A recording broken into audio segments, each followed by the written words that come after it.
안녕하세요. 맥킨의 지혜투자클럽입니다. HLB. 오늘 수급상으로 외국인이 무려 1286억 매도. 기관 쪽에서도 이제 121억 매도가 나왔죠. 프로그램 매도와 더불어서. 자, 그리고 계열사 생명과학은 또 이제 500억 규모의 3호 전환사채 발행 공시까지 나왔습니다. 생명과학 제약 테라피티스 글로벌 차트름으로 내용 한번 살펴봐 드리도록 하겠습니다. 자, 오후에 이제 나왔던 500억 상당의 3호 12 발행이 또 나왔는데요. 보통 이제 이렇게 자금 조달을 유증이나 그다음 채권 발행을 할 때 사실 해외에서는 이제 뭐 제약바이오들이 유증을 하는 거에 대해서 특별하게 이렇게 거부감이 많이 없습니다. 근데 국내 같은 경우는 항상 오버행 이슈라든지 이런 부분들이 수급이 취약한 상황에서 영향을 좀 미치기 때문에 좀 대부분 이제 부정적으로 일단은 시장이 받아들입니다. 그리고 특히나 이제 이런 부분을 발행할 때 조건이 어떻게 되느냐, 특히 이제 자금 조달의 목적이 가장 중요하죠.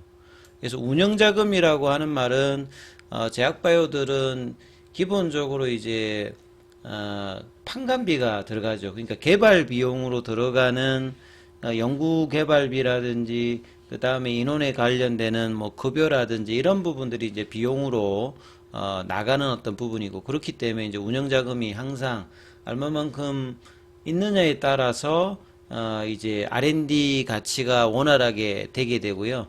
이런 부분이 안 되어서 이제 자금 조달이 안 된다면 기발행되었던 CB나 BW나 이런 부분들의 오버행위식뿐만 아니라 만기일 전에 뭐 풋옵션이 들어오게 되면 상환이 안 된다든지 이런 여러 가지 조건들이 있기 때문에 선제적인 자금 조달 관련되는 부분과, 자, 이런 것들은 시장의 신뢰, 투자자들의 어떤 확보 이런 능력이 종합화되어서 이렇게 발행되기 때문에 그런 부분의 어떤 능력은 HLB 입장에서는 상당히 뭐 뛰어납니다만, 주가에는 이제 이런 부분들이 물량 부담이라든지 영향을 계속 주고 있다, 이렇게 이제 뭐 양쪽을 다 같이 보시면서 이해를 하셔야 되죠. 그래서 이제 운영자금 500억 관련되는 부분이 규모는 작은 게 아니죠. 그 다음에 전환사채 발행이고, 요게 공모냐 사모인데 사모니까 특정 대상을 이제 찍어주는 겁니다. 그래서 이제 뭐 표면 이자율은 1%, 만기를 갔을 때 보통 3년이었을 때 원금에다가 이걸 얹어서 이제 받는 거고요. 그 다음에 일정 기간 지나고 나면 주식으로 전환할 수 있는 부분들이 11,439원 이렇게 되어 있죠. 그래서 내년도 8월 달부터 이제 전환할 수 있습니다. 근데 여기에 이제 자금 조달에 응해서 이제 전환사채를 받는다는 말은 내년도를 보면 이제 중장기로 봤을 때 충분히 이제 저 가격으로 수익을 낼 수 있겠다 해서 이제 사무전환사채의 이제 대상자들은 발행이 되었다고 보시면 되겠죠. 그래서 앞서 말씀드린 운영자금이라는 게 임상에 들어가는 개발비, 그 다음에 신약 후보 물질 뭐 확보한다든지, 그 다음에 이제 인건비가 들어가겠죠. 그 다음에 뭐 임상 그 다음 원재료라든지 상품 구입비 이런 것들이 이제 비용이 들어가기 때문에 올해하고 내년도에 각각 200억, 그 다음에 2020년도 이후에도 100억 정도 이렇게 자금이 소요된다. 이렇게 지금 이렇게 해서 이제 나가고요. 전체 이제 발행 주식 수가 만약에 전체가 다 이제 그 주식으로 향후에 전환된다라고 하면, 지금은 이제 부채로 하면 부채 비율이 올라갑니다. 나중에 주식 전환하게 되면 자본으로 들어오니까 또 이제 재무 안정성으로 좀 바뀌겠죠. 그러면 전체가 한 437만 주 정도, 전체 총 주식 수의 한 3% 정도다. 그럼 여기도 지금 주식이 그동안 해서 작지 않습니다. 생명과학 같은 경우에도. 그러니까 이런 오버행 이슈로 이제 주가가 이제 장기적인 영향을 받는 어떤 구조고요. 그 다음에 공시 내용을 이제 살펴보면 이제 13번째로 이제 사채가 발행되는 거죠. 예. 그리고 무기명이니까 채권에 이제 소유주 이름이 없는 거고요. 회사가 보증해 주지 않습니다. 그리고 이제 찍어서 대상자를 찍어서 이제 전환사채를 하는 거고 500억이고요.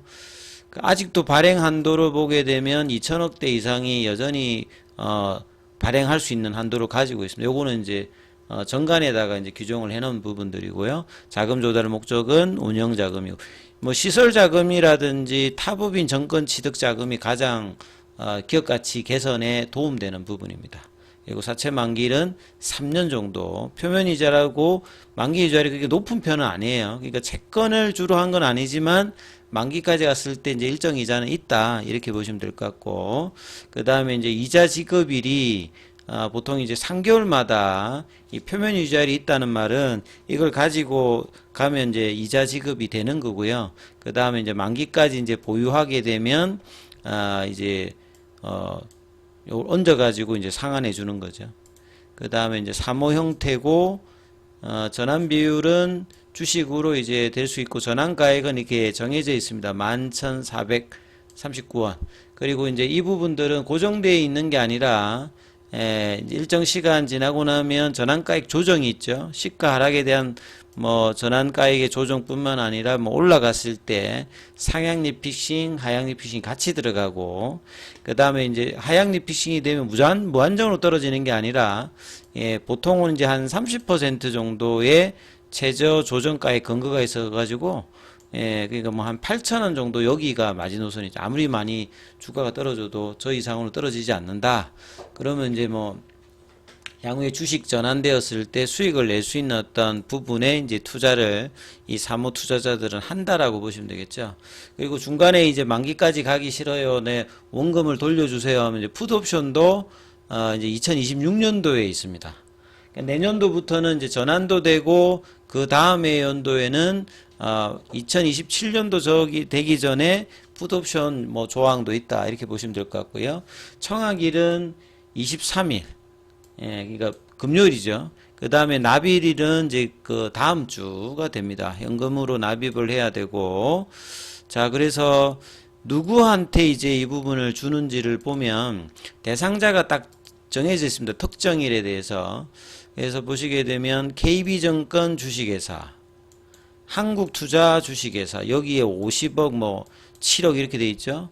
그 다음에 여기에 보시게 되면 뒤에 보면 사모투자 신탁 뭐 이렇게 돼 있잖아요.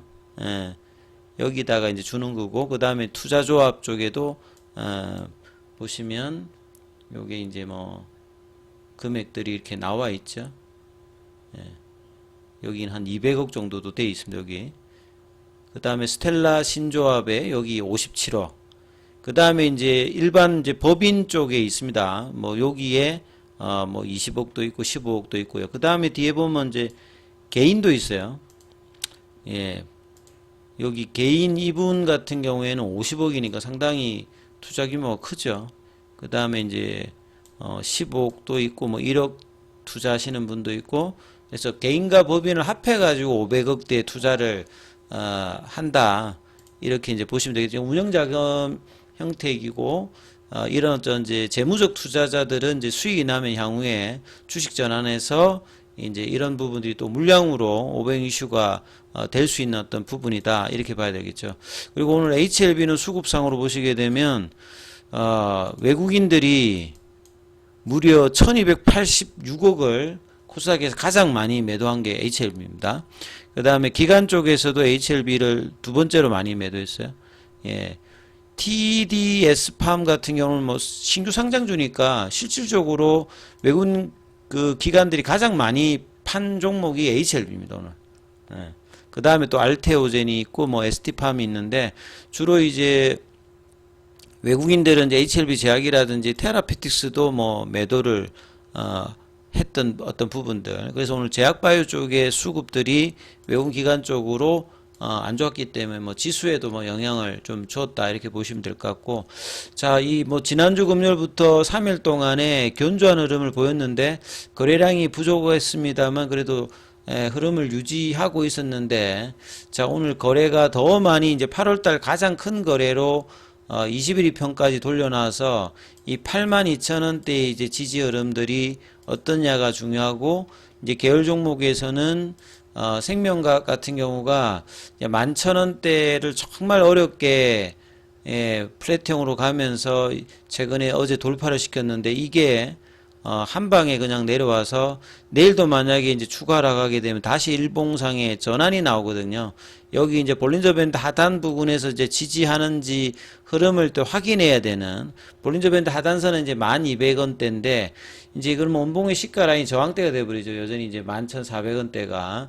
그래서 플랫형으로 가는지 이제 이 부분을 되돌리는 어떤 흐름이 거래량이 동반되면서 나오는지 여부가 일단은 가장 중요합니다만, 이제 이런 전환사채 발행 관련되는 부분에서 시간에는 소폭 좀 하락을 하는 모습, 이 정도 흐름이라고 봐야 되겠죠. 자, 그리고 이제 제약 같은 경우에도 HLB와 거의 뭐 동행합니다만, 여기도 이제 21일평을 하회하는 모습을 보여서 좀 아쉬운 흐름들을, 거래도 오늘 증가되면서 좀 빠졌기 때문에 대부분. 그 다음에 이제 뭐 테라피틱스도 어제 다시 이제 볼린저 밴드 상단을 복귀하는 모습을 보이면서 시세의 어떤 강함의 부분이, 그리고 테라피틱스 내일 또 이제 기업 설명회가 시작되지 않습니까? 그래서 또 재료를 앞두고 있기 때문에 오늘 하락이 상당히 좀 아쉬운 부분이죠. 그래도 그럼에도 불구하고 21일평에서는 지지하는 이제 밑꼬리 흐름이 그나마 좀 나왔다, 이렇게 보실 수 있고요. 자, 글로벌 같은 경우에도 예, 볼린저 밴드 상단 돌파를 앞두고 이제 다시 21일평 밑으로 일단 내려가면서, 거래는 여기는 뭐 크진 않았어요. 이제 5,500원대 중반이니까, 자, 이 부분의 어떤 지지 흐름을 내일 또 확인해야 되고요. 이노베이션 같은 경우에는 오늘도 사실 또 전환 선구권 행사가 이제 4일 연속으로 계속 나오고 있습니다. 자, 그러면서 이제 지난주 금요일 날 만들었던 이 양봉의 시가까지 이제 깨고 내려갔는데, 시간에는 그나마 또 일단 1.93% 반등을 좀 보여줬는데요. 그래서 이제 3,000원대 초반에 흐름에서 반등세가 내일 어떻게 될지가 일단 중요하고, 기타 이제 바이오스텍 같은 경우는 좀 밑꼬리가 나오면서 흐름을 보였고, 파나진 같은 경우도 사실 이제 오늘 아침에 어제 이어서 볼린저 밴드 상단을 넘어갔다가 이제 시가를 어제 양봉의 시가를 깨고 내려갔기 때문에 상당히 좀 아쉬운 흐름들의 이 캔들들이 나왔는데, 이제 수요일에 이제 이런 흐름이 나왔기 때문에 목요일, 금요일, 내일하고 다음 주 수요일까지 일주일간, 자, 이 부분에서 반등세의 어떤 흐름을 또 확인하는 또 구간을 또 해줘야 되기 때문에 이 부분 좀 참조하시면서 흐름 살펴보셔야 되겠습니다.